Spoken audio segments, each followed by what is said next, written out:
और अब ऐसे में जबकि काउंटडाउन चालू है, पुतिन अपनी स्क्रीन पर अब मिसाइल फायरिंग की एक नई तस्वीर देखने को बेकरार है। लेकिन ये मिसाइल ना रूस में चलेगी, ना यूक्रेन पर बरसेगी और ना ही यूरोप के आसमान से होकर गुजरेगी। इस मिसाइल का टारगेट किसी और इलाके में लॉक किया गया है। गौर करने वाली बात यह है कि टारगेट की लोकेशन बहुत सीक्रेट रखी गई।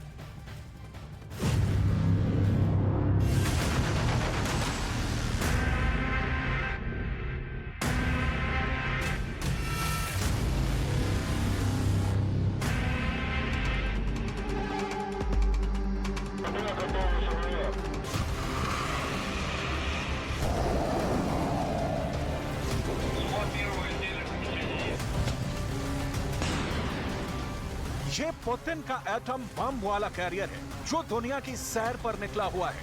अब वक्त आ गया है जब पुतिन अपनी एटम बम वाली मिसाइल का टेस्ट करने को तैयार है। काउंटडाउन चालू है और पुतिन अपनी स्क्रीन पर मिसाइल फायरिंग की नई तस्वीरें देखने को बेकरार है। पुतिन का दफ्तर वॉर रूम बना दिया गया है और इस वक्त पुतिन की निगाहें उस टीवी पर हैं जिस पर मिसाइल फायर होते दिखाई देगी।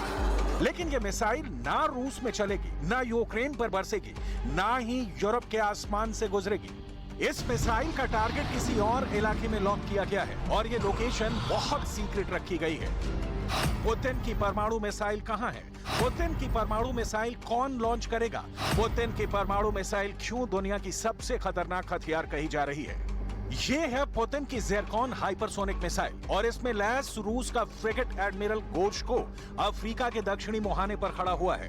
दक्षिण अफ्रीका के डरबन में रिचर्ड बे पर बहुत हलचल है। ये दक्षिण अफ्रीका का नेवल बेस है और यहाँ पुतिन का एडमिरल गोर्शको पूरी तरह तैयार है। Тревога, ракетная атака, стрельба по надводной цели гиперзвуковыми ракетами «Циркон». दक्षिण अफ्रीका तक पहुंचने के लिए पुतिन के इस जंगी जहाज ने क्या रूट अपनाया, वो बहुत गौर से देखिए। यहां तक पहुंचने के लिए एडमिरल गोर्शको 4 जनवरी 2023 को रूस के उत्तरी बेड़े के नेवल बेस सेवरोमोर्स्क से निकला था और फिर अटलांटिक महासागर से होते हुए ये यूरोप और अफ्रीका के बीच भूमध्य सागर पहुंचा और फिर वहां से स्वेज कैनाल होते हुए ये हिंद महासागर में दाखिल हुआ और अब ये दक्षिण अफ्रीका के रिचर्ड बे नेवल बेस के करीब युद्धाभ्यास करेगा। रूस के नेवी कमांडर एडमिरल निकोलाई येवमेनोव को इस पल का कितनी बेसब्री से इंतजार है, आप उनकी रफ्तार को देखकर समझ सकते हैं। वो खास इसी मिसाइल को करीब से देखने के लिए यहाँ आए हैं और अब इस मिसाइल लॉन्चर और उसकी लोकेशन उनकी कमांड में काम करेगी।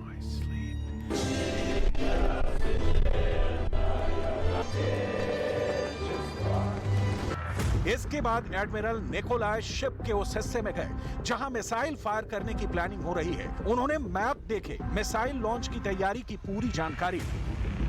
ज़िरकॉन एक हाइपरसोनिक क्रूज मिसाइल है जो 7000 मील प्रति घंटे यानी 11000 किलोमीटर प्रति घंटे की रफ्तार से हमला करती है। यानी ज़िरकॉन 1 सेकंड में 3 किलोमीटर से ज्यादा की दूरी तय करती है। इस मिसाइल की रेंज 1000 से 1500 किलोमीटर के बीच है। यानी अपनी पूरी रफ्तार के साथ ये अपने टारगेट को 8 से 9 मिनट के अंदर हिट करेगी। नाटो की नौसेना एडमिरल गोर्शको पर लगातार नजर रखे हुए है।